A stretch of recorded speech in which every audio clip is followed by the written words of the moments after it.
사람이 시험을 받을 때 내가 하나님께 시험을 받는다 하지 말지니 하나님은 악에게 시험을 받지도 아니하시고 친히 아무도 시험하지 아니하시느니라. 오직 각 사람이 시험을 받는 것은 자기 욕심에 끌려 미혹됨이니 욕심이 잉태한즉 죄를 낳고 죄가 장성한즉 사망을 낳느니라. 아멘. 헬뮤트 틸리히라고 하는 독일 신학자가 쓴 How to Believe Again이라고 하는 책에서 그는 한 어린아이에 관한 이야기를 소개했습니다. 어느 날 이 어린아이가 큰 소리로 막 울기 시작했답니다. 깜짝 놀란 어른들이 이 아이에게 무슨 일이 일어났는가 싶어서 급하게 그 아이에게 갔더니 이 아이가 그 집에 있는 아주 고급, 그 집에서는 귀하게 여기는 도자기 안에 손을 집어넣었어요. 그런데 이 손이 빠지지를 않아서 막 울고 있는 것이었습니다. 아이는 울면서 소리를 지르고 부모들은 그 아이의 손을 빼기 위해서 그냥 갖은 노력을 다했지만 이 아이의 손이 이 도자기 아구에서 빠지지를 않았습니다. 이런저런 시도를 하다가 아이가 너무 힘들어하니까 하는 수 없이 마지막으로 도자기를 깨뜨리기로 했습니다. 도자기가 귀하기는 하지만 아이의 손보다 귀하지는 않으니까 빨리 도자기를 깨야 되겠다 생각을 하고 도자기를 깨뜨리고 난 그 부모들은 아연실색하지 않을 수가 없었습니다. 손이 빠지지 않았던 이유를 그때 알았기 때문에 그렇습니다. 이 철없는 어린아이는 동전을 그 도자기 안에 감추어서 세이브를 해 놓았는데 그 동전을 꺼내려고 한 움큼 쥐고 나니까 주먹이 쥐어져서 그 손이 이 도자기에서 빠지지 않는 것이었어요. 동전만 놓으면 그러면 손이 빠지는데 이 동전에 대한 욕심, 동전에 대한 집착 때문에 그 주먹을 쥐고 있어서 결국은 더 비싼 도자기를 깨뜨리지 않을 수 없었습니다. 일반적으로 사람들이 생각하는 욕심이란 이 어린아이와 같이 무엇인가를 아주 강렬하게 갖고자 하는 집착, 그것을 보통 욕심이라고 부릅니다. 좋은 가방을 가지고 싶다 하는 그러한 가지고 싶다는 마음이 생겼다고 욕심이라고 부르지는 않겠지만 그 가방에 대한 집착을 하기 시작하면 그러면 욕심이 되는 것입니다. 일반적으로 사람들이 정의할 수 있는 이해하는 욕심이 이런 집착을 의미한다면 이 욕심에 대한 사전적인 정의는 조금 다릅니다. 네이버 사전에 의하면 욕심이란 분수에 넘치게 무엇을 탐내거나 아니면 누리고자 하는 마음이다라고 이렇게 정의했어요. 이런 사전적인 정의대로 한다면 능력이 있는 사람이 그 능력대로 더 가지려고 하는 것은 욕심이 아니고 능력이 안 되는 사람이 더 가지려고 하는 것은 욕심이 됩니다. 부자가 돈이 많아서 좋은 차를 타고 다니는 건 욕심이 아니지만 가난한 사람이 그 좋은 차를 사실은 afford 할 수 없는 가난한 사람이 부자가 타고 다니는 그 좋은 차가 좋아 보여서 그 차를 타고 다니려고 하는 것은 분수에 넘치게 누리고자 하는 마음이기 때문에 그것은 욕심이 됩니다. 하지만 부자라 할지라도 무엇인가 더 가지려고 하고 끝없이 누리려고 하는 것을 욕심이 아니라고 말할 수 없을 것 같아요. 그래서 저는 네이버 사전에서 정의하고 있는 욕심에 대한 정의가 사실 마음에 들지 않습니다. 인터넷 백과사전인 위키피디아에서는 욕심을 이렇게 정의했습니다. 제가 번역했어요. 욕심이란 기본적인 생존과 편리를 훨씬 넘어 자기 자신을 위한 의도로 재산과 재물 혹은 추상적 가치가 있는 물건을 소유하려는 적절치 못한 욕망, 이것을 욕심이라고 위키피디아는 그렇게 정의했습니다. 복잡해졌죠. 정신이 하나도 없죠. 이게 무슨 말인지 도대체 이해가 안 되지 않습니까? 제가 조금 정리를 하자면, 간단하게 말하면 욕심이란 사람이 살아가는데 꼭 필요한 것 이상을 자기만을 위해서 더 가지려고 하는 마음입니다. 그것이 욕심입니다. 이렇게 정의를 하면 생존이 어려운 아주 가난한 사람들 말고는 욕심 없는 사람이 없다 말할 수 있을 겁니다. 저는 욕심이라는 그 단어를 들을 때마다 항상 떠오르는 것은 저의 식욕입니다. 저는 돈은 별로 욕심이 없는데 먹는 거는 제가 탐을 좀 내는 탐심이 좀 있는 것 같아요. 지난 토요일에도 제가 북클럽을 마치고 한 저녁 7시쯤에 짜장면 곱빼기에 탕수육을 잘 먹고 집에 들어갔습니다. 그런데 제 아내가 저녁을 먹고 오는 걸 몰랐던 제 아내는 돼지고기를 넣은 김치찌개를 아주 맛있게 끓여 놓았어요. 저는 짜장면 곱빼기를 먹고 이미 생존을 위한 기본적인 필요가 충족된 상태였습니다. 그런데 그냥 지나갈 수가 없었습니다. 아내에게는 아무것도 먹지 않고 온 것처럼 거짓말을 하고 그리고 김치찌개를 먹었습니다. 그리고 그날 밤 저는 속이 너무 불편해서 잠을 제대로 잘 수 없었고 지난 주일날 여러분들이 보신 것처럼 턱선이 사라진 아주 동그란 얼굴을 하고 여러분 앞에 제가 서야만 했습니다. 이것은 적절치 못한 욕구이고 음식에 대한 집착이고 마치 제가 무슨 김중구 장로님이라도 된 양 분수에 넘치는 그러한 행동을 한 것입니다. 사전적인 정의에 의해서도 네이버 사전에 의한 정의에 의해서도 위키피디아에 의해서도 일반 상식적인 그러한 이해에 의해서도 저는 욕심을 부린 것입니다. 그런데 저는 그걸 욕심이라고 부르기보다는 희생이라고 부르고 싶었어요. 너무 배가 불렀지만 제 아내가 정성껏 만든 음식이라서 제 아내를 즐겁게 해주기 위해서 억지로 먹는 것이라고 저 스스로를 합리화시켰기 때문에 그렇습니다. 욕심을 어떻게 정의하든지 우리는 우리에게 욕심이 있음을 알고 욕심이 문제인 것도 압니다.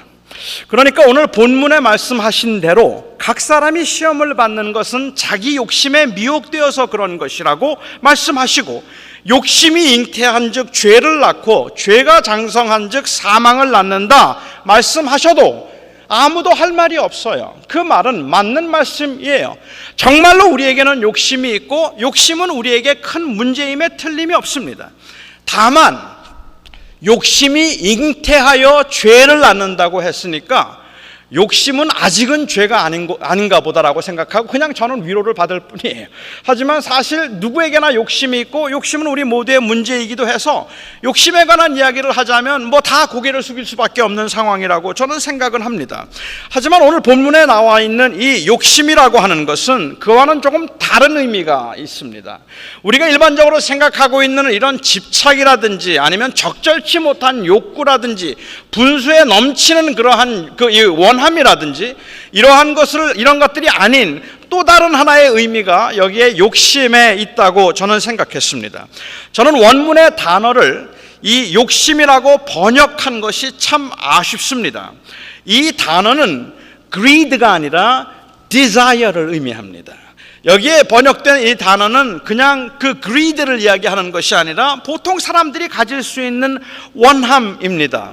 lust라고 번역을 해서 정욕이라고 번역한 곳도 있었고 어떤 영어 번역에서는 이것을 조금 evil desire이라고 그냥 원함이 아니라 악한 원함이라고 그렇게 의역을 한 경우도 있습니다만은 사실은 이 단어는 선한 그러한 그 원함도 의미했었고 악한 원함도 의미했던 단어이라서 어떠한 특별한 목적을 위한 원함이나 바람을 가리키는 단어가 바로 이 단어입니다. 사람에겐 누구에게나 다 원함이 있습니다. 그런데 그런 원함이 죄를 짓게 하고 사망에 이르게 한다고 말할 수는 없어요. 저는 사람들이 가지고 있는 그 소위 말하는 꿈이라고 하는 것 아니면 비전이라고 하는 것 그 원함이라고 하는 것 이런 것들이 다 악해서 결국은 그것들이 우리로 하여금 죄를 짓게 한다고 말할 수 없을 거라고 생각합니다. 어느 욕심 없는 분이 제게 이렇게 말씀하세요. 목사님, 저는 정말 욕심 없습니다. 그냥 아이들 원하는 학교에서 공부할 수 있도록 도와주고 제가 은퇴하고 난 후에 돈 걱정하지 않고 남의 신세 지지 않고 말년을 보내고 싶을 만큼만 있으면 됩니다. 나이가 들면 힘이 들 테니까 차는 좋은 게 있으면 좋겠다 싶고요. 집이야 뭐 그렇게 큰 집이 필요하겠습니까?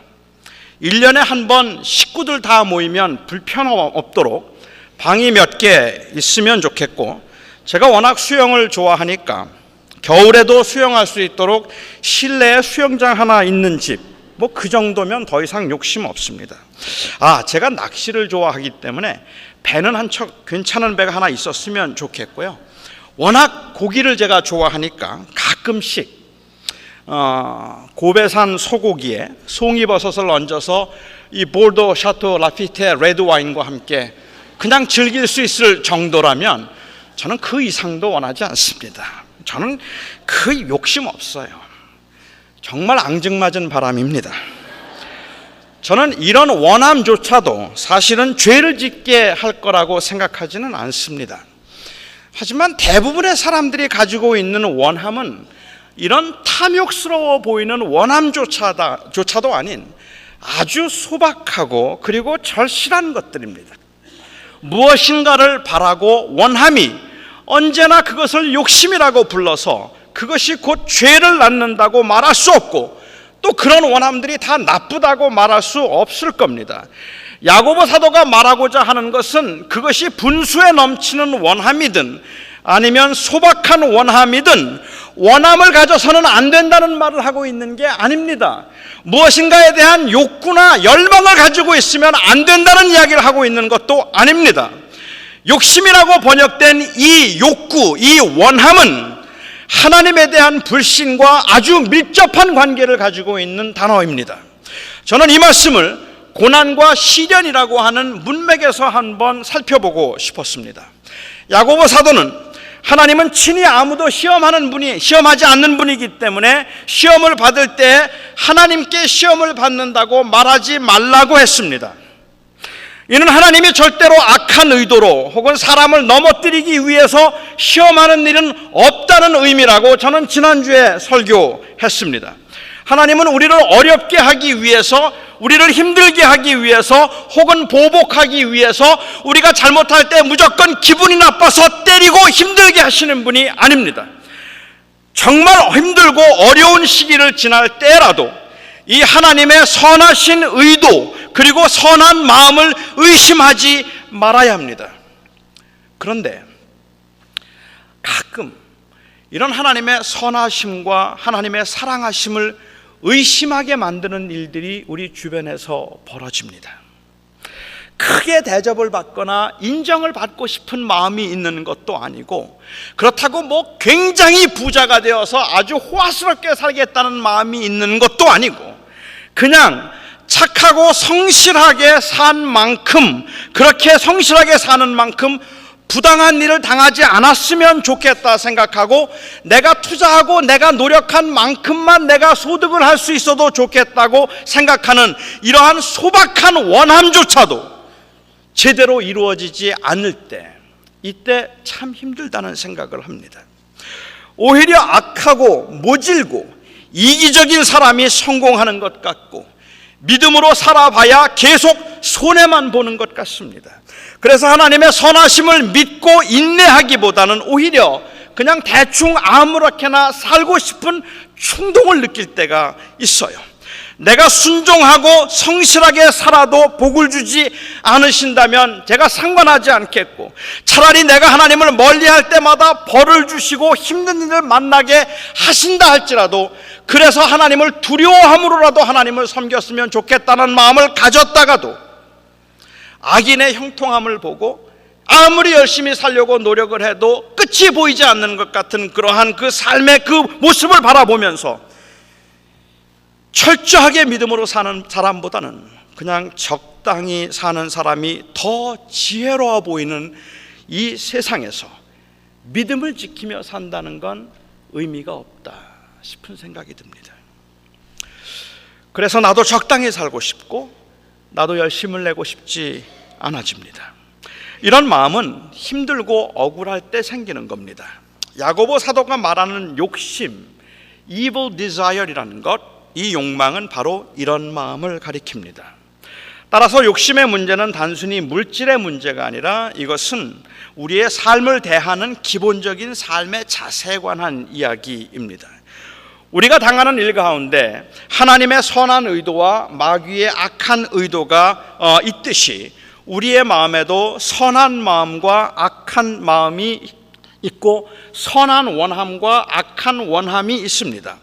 14절에 사람이 시험을 받는 것은 자기의 욕심에 끌려 미혹됨이라고 하신 것은, 그런 것은 시험을 만났을 때 하나님의 선한 의도가 있음에도 불구하고 하나님을 원망하고 하나님을 멀리하게 되는 것은 하나님을 온전히 신뢰하기보다는 오히려 그냥 조금 더 편하고 안락한 삶을 살고 싶고 남들보다 조금 더 풍요로운 삶을, 만족스러운 삶의 모습으로 생각하려는 그 마음에서 비롯된 것일 수 있으니 그것 경계하라는 말씀입니다. 주님을 영화롭게 하겠다는 마음보다 나를 영화롭게 하겠다는 마음이 크면 고난의 유익을 즐거워할 수 없습니다. 조금 더 편하게 살고 싶고 조금 더 잘 살고 싶다는 그 마음, 그 원함을 악하다 말할 수는 없겠지만 바로 그 마음이 하나님의 선한 의도와 선한 마음을 넘어설 만큼 강해지면 그 다음부터는 하나님을 멀리하게 되는 것이고 하나님을 섭섭하게 생각하게 되는 겁니다. 저는 이 유혹이 의외로 크다고 생각합니다. 사실 우리는 어려움이나 고난을 잘 참으면서 열심히 믿음으로 살려고 노력을 하는데, 그렇게 노력을 하다가도 갑자기 화가 치밀고 갑자기 속이 상할 때가 있어요. 열심히 잘하는데도 일이 잘 안 풀려서일 수도 있겠고, 별로 신앙으로 사는 것 같지 않은 사람들이 사실은 잘 되는 것을 볼 수 있기 때문에 그렇습니다. 제가 아는 한 목사님이 뉴욕에서 목회를 하고 계시는데 참 순수한 마음으로 목회를 했다고 합니다. 아주 순수한 마음을 가지고 목회를 하면서 열심히 목회를 했는데 한 청년이, 그 교인이었던 청년이 찾아와서 아무래도 다른 교회로 가야 되겠다 그러더래요. 그래서 왜 그러느냐 그랬더니 우리 어머니가 다니시는 교회가 있는데 그 교회가 참 이 어려운 사정에 있고 힘든 교회라서 제가 가서 저희 어머님과 함께 신앙생활을 하고 그 교회를 돕고 싶습니다 라고 그렇게 이야기를 하더랍니다. 그래서 이 목사님이, 그래, 하나님의 교회는 어디나 다 하나님의 교회니까, 그러니까 어디에 가든지 믿음 생활 잘하고 어머님과 함께 교회 다니는 게 좋겠지 라고 그렇게 위로를 하고 권면을 해 주었답니다. 목사님 말씀입니다. 그랬더니 그 말을 듣고 감동해서 어머니를 모시고 올 줄 알았더니 진짜 가더래요. 진짜 가서 너무 화가 나고 너무 섭섭해서 나 이제는 다시는 이런 식으로 목회 안 하겠다는 생각을 한 적이 있었다고 합니다. 그럴 수 있잖아요. 내가 정말 잘 열심히 한번 해보자 라고 생각하면 선한 마음을 하나님께서 긍휼히 여겨주셔서 그런 마음들이 대접을 받고 인정을 받으면 좋은데, 그런 마음 가지고 열심히 살았더니 오히려 더 손해를 보게 되고 악한 마음과 이기적인 마음을 가지고 사람을 대하고 사업을 하고 그리고 그 봉사를 하는 사람들은 오히려 대접을 받는 것 같다 싶을 때, 그때 나도 그만두고 싶다는 생각 들지 않겠느냐는 말입니다. 그냥 다 대충 해버리고 싶다는 마음이 생기지 않겠습니까? 그래서 믿음으로 살려고 하는 사람들의 마음속에 늘 자리 잡고 있는 감추어진 생각 중에 하나가 있다면, 나도 되는 대로 살면 잘 살 수 있다는 생각입니다. 나도 남들처럼 욕심 부리면 잘 살 수 있고, 적당히 속이며 사업하면 쉽게 돈 벌 수 있고, 원하는 대로 다 하면서 즐겁게 살 수도 있는데, 믿음으로 살려고 하기 때문에 현재 이만큼밖에 살지 못하고 있다는 생각을 은연중 우리가 하고 있어요. 그렇기 때문에 조금만 힘들다 싶어도 나도 편하게 살고 싶어요. 누구는 뭐 잘 살고 싶지 않은가, 이런 생각이 불현듯 우리 마음속에서 일어나고는 합니다. 다시 말해서 남들에 비해서 내가 할 만큼 희생하면서 신앙생활하고 있기 때문에 혹 적당히 살고 싶은 마음이 생긴다 할지라도 그건 그렇게 큰 죄가 아니고 하나님 앞에 떳떳할 수 있다는 생각을 은연중에 우리가 하고 있다는 말입니다. 하나님 앞에서 나 이렇게 살아도 하나님 할 말 없지요 라고 말할 만큼 나도 할 만큼 했습니다라는 그 생각이 우리 안에 있다는 말이죠. 그러니까 우리가 조금만 힘들면 하나님 앞에서 우리가 할 수 있는 투정이 나도 이제 될 대로 살 겁니다. 나도 내 마음대로 하고 싶은 대로 살아볼 겁니다라는 그러한 말을 하고 싶어지는 거죠. 나 이렇게 살기 싫다고 말하고 조금만 노력하다가도 잘 안 되면 쉽게 그 책임을 하나님께 그리고 환경에 전가시켜 버립니다. 아무렇게나 살 겁니다. 다 쓸데없는 짓입니다. 믿음으로 산다는 것 그거 가능하지도 않을 뿐만 아니라 믿음으로 산다는 것이 정말로 그것이 유익한 것이 아니더라는 말입니다. 이렇게 말하면서 그 책임이 자신보다는 하나님에게 있고 세상에 있다고 스스로 생각하고는 하죠. 바울은 바로 이런 마음이 악한 욕심이라고 말을 하고 있는 겁니다. 우리가 그런 마음을 품으면, 그런 원함, 나 이제는 내 마음대로 살고 싶어요 라는 원함을 품으면 그것이 결국은 사망에 이를 것이라고 이야기하는 겁니다. 야고보는 못 견뎌하고 힘들어하고 짜증스러운 이유가 정말로 견디기 힘든 어려운 환경 때문이 아니라 여전히 대충 편하게 인정받고 대접받고 살고 싶어하는 그 욕망 때문일 수 있음을 기억하라고 말하고 있는 겁니다. 고난을 당한 사람에겐 잔인한 말 같지만 하늘을 바라보며 사는 사람들에게는 합당한 경고라고 저는 생각합니다. 제가 한국에서 고등학교에 다닐 때 같은 교회에 다니던 중학생이 하나 있었습니다. 집안이 얼마나 가난한지 중학교에 가지도 못하고 그냥 아침에는 신문 배달을 하고 그리고 낮에는 출판사에서 일을 하고 우유를 배달하고 이러면서 돈을 벌어서 살아가는 학생이었습니다. 부모님은 모두가 다 편찮으셔서 일을 할 수 없는 상황이었고 고등학교에 다니던 누나는 소아마비라서 거동이 불편했고 동생들은 너무 어려서 일을 할 수 없었기 때문에 중학교 2학년의 나이에 그 친구는 그가 버는 돈으로 그 집안이 근근히 생활을 겨우 유지할 수 있었습니다. 저는 그때 제가 한국에 태어나서 처음 흙집이라는 데를 가보았어요. 여러분들이 지금 보시는 대로 제가 한국 사람 표준 키 아닙니까? 근데 제가 고등학교 2학년 때 키니까 고등학교 2학년 또 한국인 표준 키였잖아요. 그런 한국 사람 표준 키인 제가 서도 천장에 머리가 닿는 집, 저는 그런 집을 처음 가보았습니다. 고등학교에 가는 것이 소원이고 고등학교에 다녀보는 것이 소원이라고 해서 제가 일주일에 사흘씩 검정고시 준비하는 것을 도와주고 공부를 가르쳐 주면서 이 친구가 교회에 열심히 다니기 시작했습니다.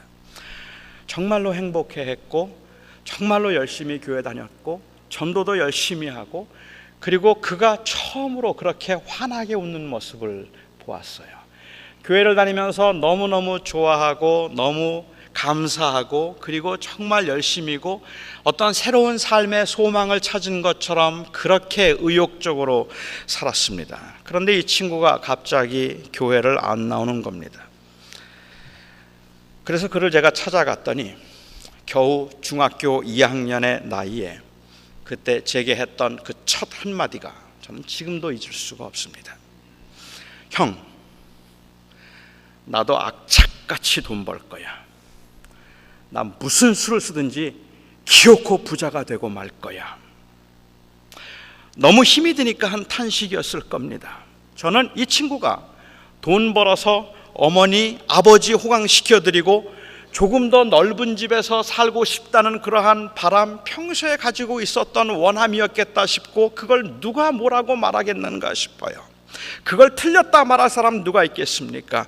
그런데 이 친구의 그 말은 그런 바람을 말하는 것이 아니라 이제는 하나님을 의지하며 하나님의 원하심을 따라 살기보다는 내가 주인이 되어서 내 마음대로 살겠다고 하는 하나님을 향한 원망이었고 일종의 하나님으로부터의 독립선언이었습니다. 어떤 일을 당했는지는 제가 모르지만 얼마나 그렇게 힘든 일을 당했기 때문에 그가 갑자기 그렇게 돌아섰는지는 모르지만 그가 나는 어떻게든지 악착같이 돈 벌어서 무슨 짓을 하든지 나는 꼭 반드시 부자가 되고 말 거야 라는 그 원한 섞인 그 말 속에 결국 그가 하고자 했던 말은 무엇인가 하면 아무리 착하게 살고 아무리 믿음으로 살고 아무리 하나님 섬기며 살려고 해도 안 되니까 나 이제는 그렇게 살지 않고 내 멋대로 한번 살아보겠다고 하는 그러한 고백이었다라는 말입니다. 그 고백이었어요. 저는 이것이 위험한 생각이라고 생각을 합니다. 그리고 결국은 그 친구는 교회를 떠났습니다. 그리고 제가 미국에 올 때까지도 그 친구는 교회에 돌아오지 않았고요. 나중에 그가 고등학교 검정고시를 보고 대학생이 되었다는 소식만 제가 들었습니다. 너무 힘들어서 한 말이겠다 싶어서 그 심정은 이해하겠는데 야고보 사도는 절대로 그런 마음 가져서는 안 된다고 경고하고 있는 겁니다. 바로 그런 욕구가 우리를 침체에 빠지게 만듭니다. 하나님께서는 나를 사랑하신다는 확신이 있다면, 그래서 어떤 상황에서도 하나님이 나를 버리실 일이 없다는 그러한 확신이 있다면 내가 꼭 이렇게 살아야 할 필요가 있을까? 이렇게 치열하게 믿음을 지키며 살 필요가 있을까? 내가 과연 이 믿음을 지킬 수 있을까라는 생각은 어느 틈에 우리의 삶 속에 파고 들어온 유혹에 넘어간 마음의 문제임을 인정하라고 말하고 있는 겁니다. 그러면 넘어질 수밖에 없습니다. 이제 더는 못하겠다든지 왜 나만 이래야 하는가라든지 이러한 말들은 선하고 전능하신 하나님 앞에서 그 하나님을 향한 불신일 수 있습니다. 여러분 오해 마시기 바랍니다. 저는 믿음대로 천국의 가치관을 가지고 살아가는 여러분들의 그 삶이 항상 감사하고 양보하고 인내하는 삶이 얼마나 어렵고 얼마나 피곤한지 몰라서 그렇게 사는 건 죄입니다라고 말하고 있는 게 아닙니다. 여러분들의 모습을 그렇게 지금 여러분들의 그 치열한 영적인 싸움을 아주 가볍게 생각해서 그런 생각들이 바로 나도 모르겠다고 되는 대로 살겠다고 생각하는 문득문득 불뚝불뚝 솟아오르는 그러한 생각들이 이게 다 악한 생각이라고 그렇게 쉽게 판단하고 정죄해서 드리는 말씀이 아닙니다. 사실 이 설교는 제가 제 자신에게 하고 싶은 설교입니다.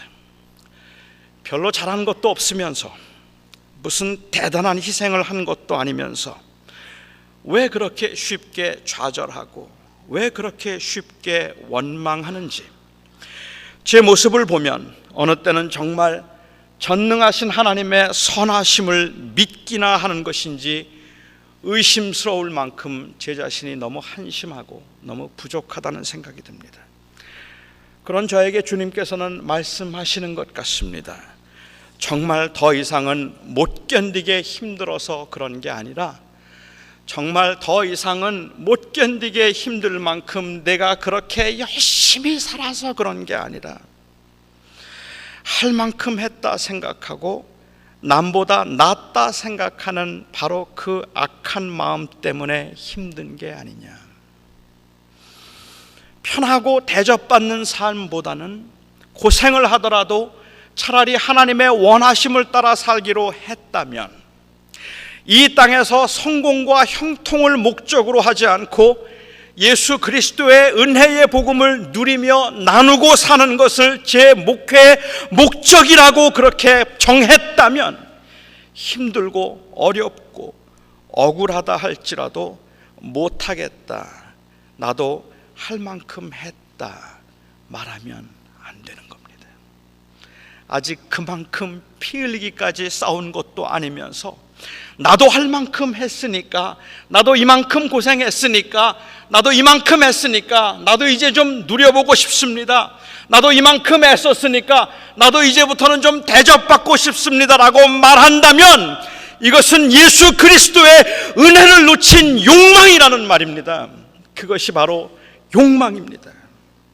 이기적이고 이 탐욕스러운 욕망을, 이 더럽고 불결한 욕망을 거룩한 하나님의 비전인 양, 하나님의 거룩한 나라를 위해서 희생하고 헌신했던 하나님을 향한 비전인 양 포장하고 있으면 그거는 다 무너져 내리는 법이라고 주님이 말씀하고 계시는 것입니다.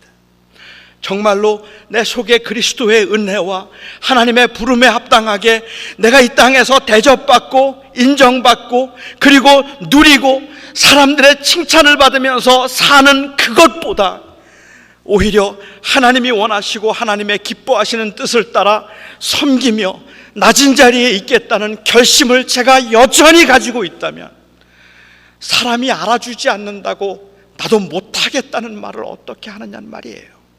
사람들이 나를 대접해 주지 않는다고 그래서 나 더 이상 그거 하지 않겠다고, 나도 이제는 그만하겠다고, 나도 이제는 내 마음대로 살아보겠다는 그 말을 어떻게 감히 할 수 있느냐는 말이에요.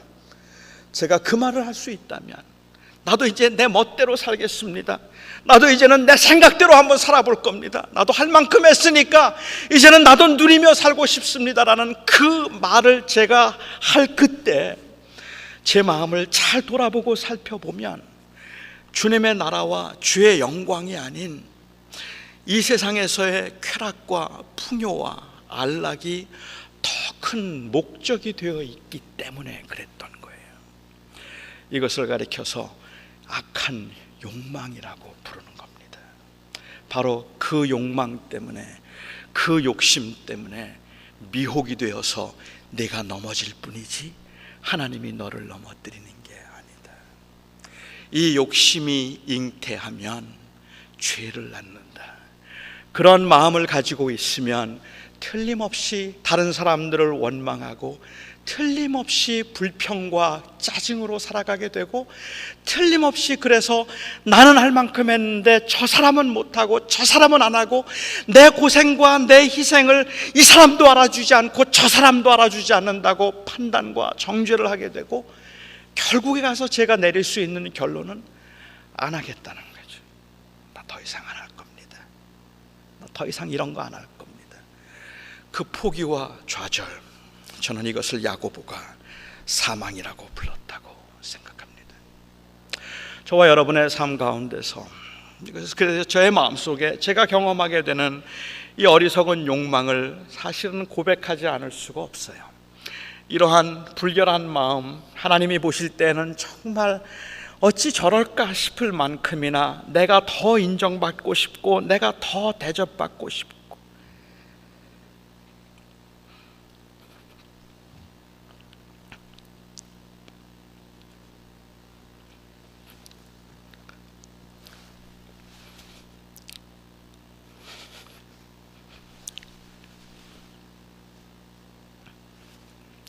내가 조금 더 편하고 싶고 그래서 내가 더 인정받는, 더 누리는 그런 사람이 되고 싶다는 마음이 제 속에서 커져갈 때 그때 제일 먼저 드는 생각이 항상 원망이고 섭섭함이었습니다. 나도 이제 그만하겠다라는 그 생각이, 이것이 바로 욕심임을, 이것이 바로 evil desire이고 이것이 바로 lust인 것을 저는 경험합니다.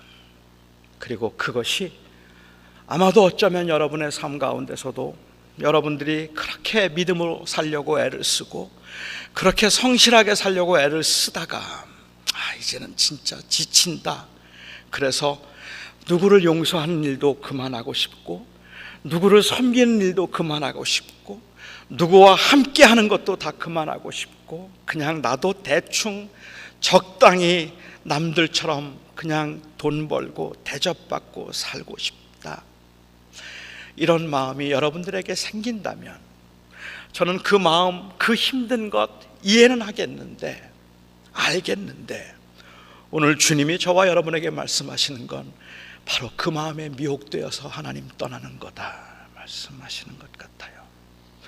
바로 그 마음이 죄를 낳게 된다.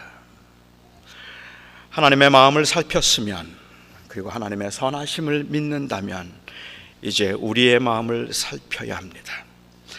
하나님의 선한 의도를 확인하고 믿을 수 있다면 이제 우리의 마음에 마땅치 않은 원함이 있지 않았을까 살펴보아야 합니다. 그러면 우리는 절대로 이 믿음의 싸움을 포기하거나 물러설 수 없습니다. 처음부터 이 영적인 싸움을 가능하게 만든 것은 우리의 의지나 공로가 아니라 바로 하나님의 은혜였기 때문입니다. 기도하겠습니다.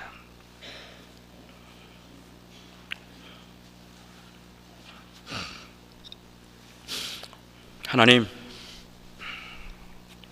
제가 하나님 앞에 이렇게 서 있는 것도 부끄러울 정도입니다. 하나님, 제 속에 왜 그렇게 악한 원함이 있는지, 여전히 최고가 되고 싶고, 여전히 대접받고 싶고, 여전히 인정받고 싶고, 여전히 편안하게 누리고 싶은 마음이 너무 커서, 그 마음이 너무 커서 나도 이제 그만하겠다는 생각 가끔 들고, 나도 이제 내 마음대로 살겠다는, 제대로 살지도 못하면서 정말로 가소롭기 이를 데 없는 그 생각에 사로잡히기도 하고, 그래서 때로는 사람들이 원망스럽기도 합니다. 아버지 하나님, 제 중심이 하나님 앞에 바로 서지 않으면, 주의 복음과 주의 나라를 위해서 살겠다는 그 헌신과 그리고 은혜에 대한 감동이 제 안에 없으면, 하나님, 제가 가지고 있는 모든 열망과 야망이 곧 주님 앞에는 죄가 될 수 있음을, 악한 원함이 될 수 있음을 다시 한번 확인합니다. 이 시간에도 우리 사랑하는 성도들의 삶의 현장에서 어쩌면 제가 느끼는 것과 비슷한 좌절과 실망을 느끼고 대충 그냥 살겠다 싶은 유혹을 자주 느낄 텐데, 주님이 얼마나 힘들게 사는지 주님이 아신다면, 아버지 하나님, 주님께서 아시니 오늘도 저희가 그런 유혹의 마음이 있음에도 하나님 앞에 다시 은혜를 구합니다. 주께서 우리 사랑하는 성도들의 마음을 위로하시고 만지시며, 나의 소원이, 나의 소망이 오직 주님께만 있습니다. 이 믿음의 고백을 다시 확인하고 붙들게 하여 주시옵소서. 예수님의 이름으로 기도하옵나이다.